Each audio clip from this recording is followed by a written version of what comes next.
上回我们说到，在宇文玥离开咸阳后，楚乔便前往了大梁中寻找萧策。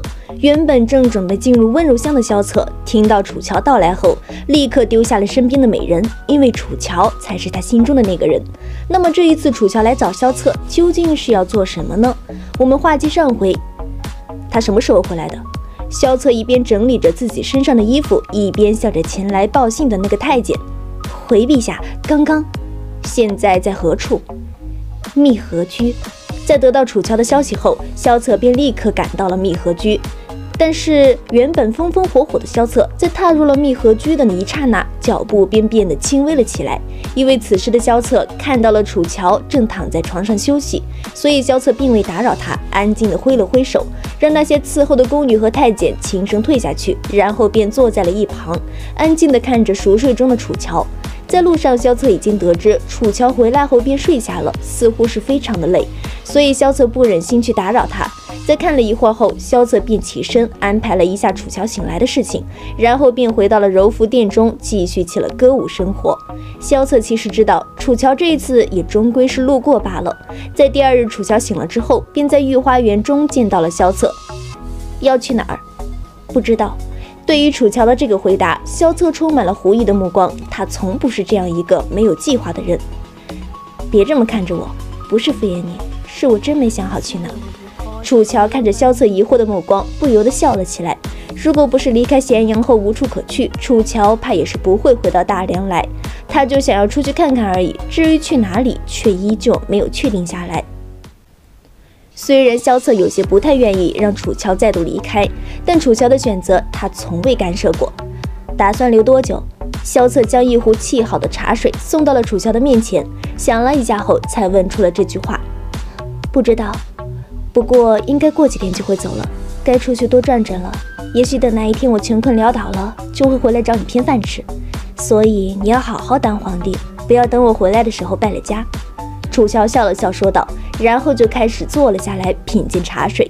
而萧策闻言便连忙拿起了桌子上的一个信封，在这厚厚的信封之中所装的并不是什么书信，而是银票。这本来是萧策给楚乔准备的路费，但现在萧策直接从原本厚厚一沓银票中拿出了一大半放进了自己的怀中，一边放还一边嘟囔着：穷困潦倒了才回来，那可不能给你太多的钱，不然谁知道你回来的时候是不是成了门牙老太太。听到萧策的这一番话后，楚乔也直接被他逗笑了。没想到这么久，他竟然还是这副财迷的德行，丝毫没有一点点帝王的样子。你到底什么时候才能长大？楚乔无奈地看着萧策摇了摇头。不过他也知道萧策为何要这么做，因为大梁皇位并不是那么好做的。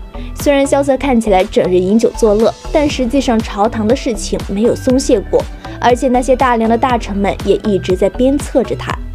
你不去看看萧贺他们了吗？萧策将银票递给楚乔后，便随口问了一句，毕竟秀丽君是楚乔一手带出来的，如果萧贺他们知道楚乔回来了，却又一声不吭的走了，也不知道会有多么的寒心。萧策，秀丽君的那些将士们就托付给你了。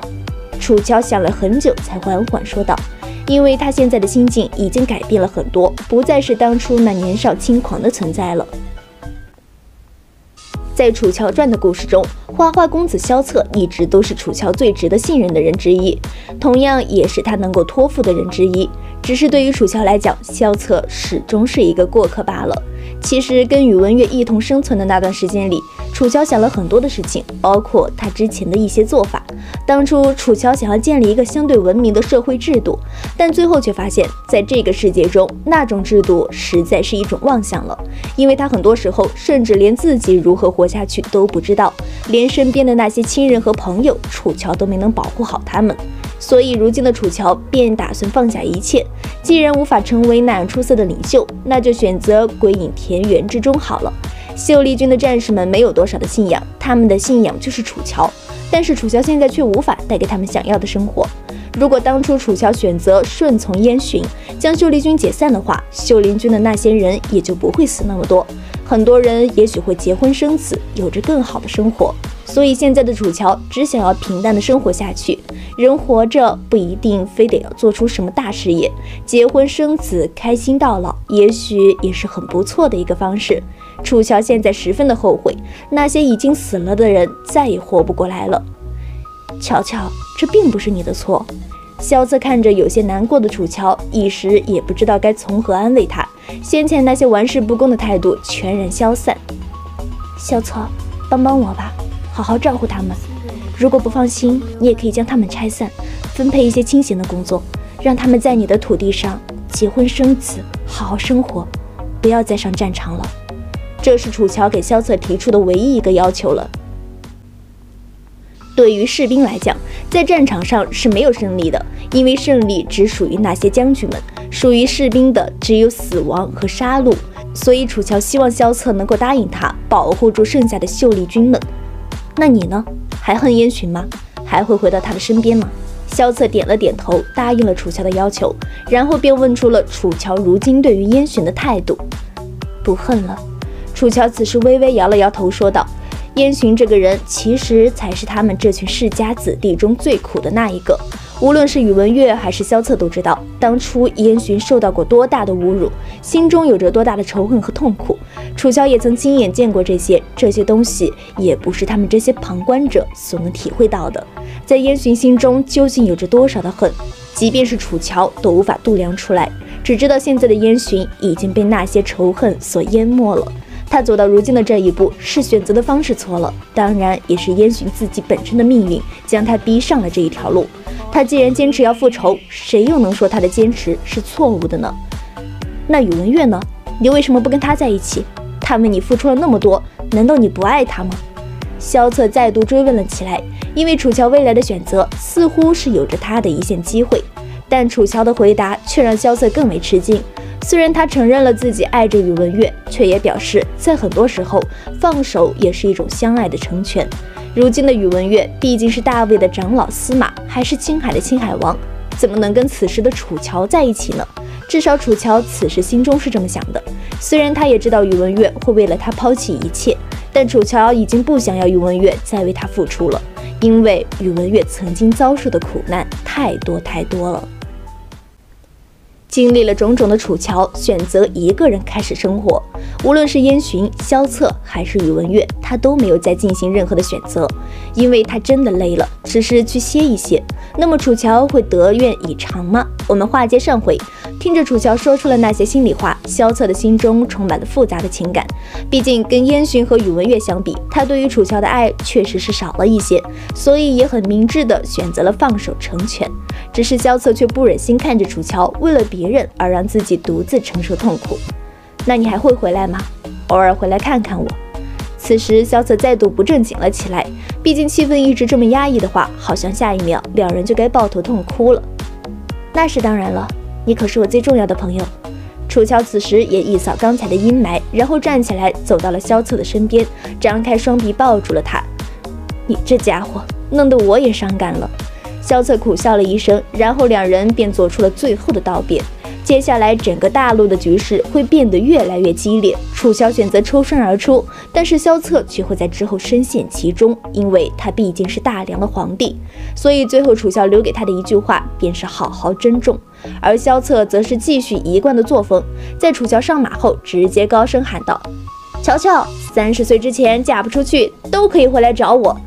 此话一出，瞬间让楚乔无奈。借你吉言，我一定在30岁之前把自己嫁出去。说完这句话后，楚乔便骑马离开了大梁京城，只留下了萧策一直在眺望着楚乔离去的方向。皇上需要派人保护楚姑娘吗？此时萧策的大将军孙弟在一旁沉默了半晌后才问道。不用了。